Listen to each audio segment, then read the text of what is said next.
Welcome back to my channel. Ngayong araw pag-usapan natin kung ano ang mabisang pag-compact na hindi ginagamitan ng anumang compactor machine. So una sa lahat, kung ang ating backfill ng bahay ay medyo mataas, halimbawa lang sa ating project, ang taas po ng backfill nito from natural grade line ay almost 1.6 meters. So bago po natin thoroughly na gamitan ng compactor machine, ay dapat i-water compaction po muna natin, upang sa ganon ay lumambot ang lupa na nasa ilalim at hindi tayo mahirapan mag-compact. Ang una natin ginawa dito ay pinarsyal po natin na pinadaanan ng plate compactor ang ating lupa, upang sa gayon ay hindi mabiglang ating panambak sa pagbabakpil.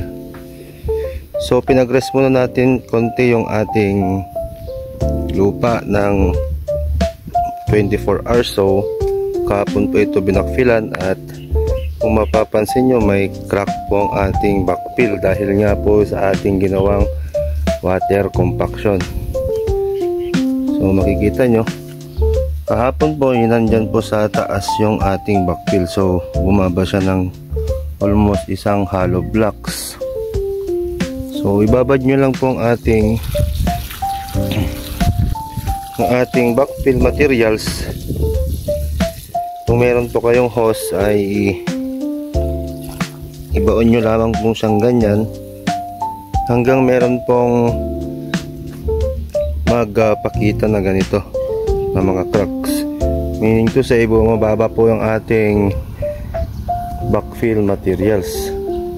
Kasi pag ginawa po natin na kinumpak agad ang ating panambak, may tendency na ito'y hindi magiging successful at sa kalaunan ay magsesettle po ito. Kung mangyayari po yun ay nakahang na po ang ating slab on fill,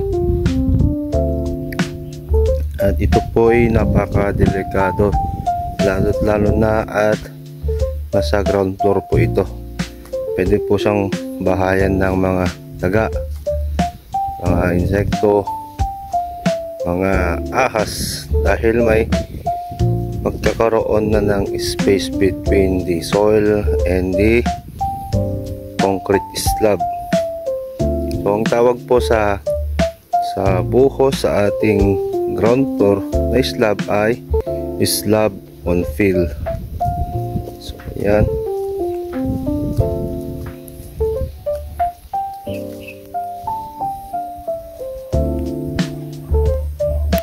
mas mabuti pong i-water compaction po muna natin bago natin i-compact ng mabuti ang ating backfill, para hindi po mabigla ang ating lupa pag ito'y i-compact na po talaga.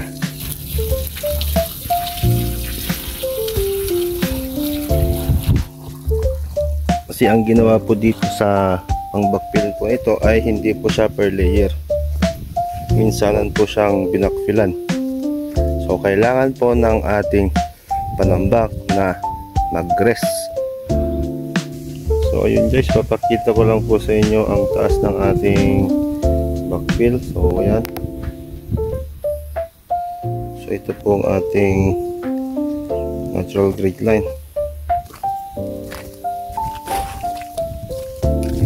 So ito guys, kahit hindi nyo na po lagyan ng biga po ito, basta hindi lamang po mabiglang ang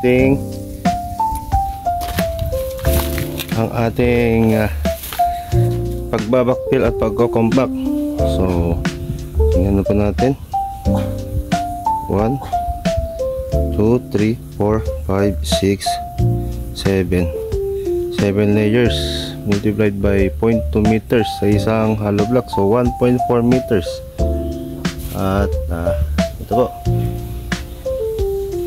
diba, napakataas ng ating backfill, pero dahan-dahan lang po natin ang ating process para maging successful po ang ating compaction. Kasi pag binigla mo po yan, malaki po ang tendency na mahuhuli pong magseseta lang ating palambak. Ibig ko pong sabihin na mahuli po magsettle ang ating palambak ay yung pagsettle ng ating backfill materials pag ito'y nabuhusan na. Kumbaga pag nabuhusan na, dun pa lang siya magka-adjust or magsesettle. Dahil nga po hindi po na-compact ng mabuti ang kanyang ilalim. So para maiwasan po natin iyon, ay kinakailangan po muna nating i-water compaction kapag hindi po per layer ang ating ginawang backfill. Kasi dapat per layer po ito. Sa isang layer dapat yung minimum height lamang po ng ating backfill ay 0.5 meters. Then ito po ay kailangan na nating i-compact. Pero kung kayo po ay nagmamadali at malayo-layo po ang ating pagkukuha ng backfill, ay pwede naman pong minsanan. Basta make sure lamang po na i-water compaction po muna natin bago natin thoroughly na i-compact gamit ang ating mga compactor machine. So yun guys, kung mapapansin po ninyo, nauna po ang ating hollow blocks. So sa ating mga susunod na videos ay tatalakayin natin kung ano po ba ang mas magandang unahin, ang pag-asinta po ba or ang pagbubuhos ng mga poste, biga o slab. So sa ngayon muna ay ito po munang pinakaunang process ang ating tatalakayin, ang water compaction, dahil ito po ay kailangan nating pag-aralan o dapat malaman, lalong-lalo na sa ating mga kapwa nag-uumpisa pa lang sa construction. Ay huwag po nating madaliin ang itong mga scope of work, dahil ito po ang magiging sanhi ng ating disgrasya or mga back job pagdating ng panahon. So dito rin po ay inabangan na po natin ang ating mga plumbing works, plumbing pipes para sa ating kitchen sink at toilet and bath.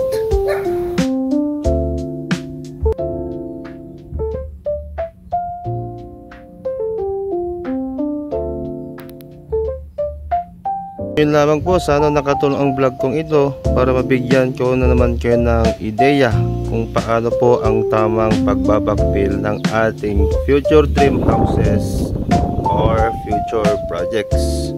So wag pong kakalimutang mag-like at mag-subscribe sa aking channel para updated kayo sa aking mga susunod na videos.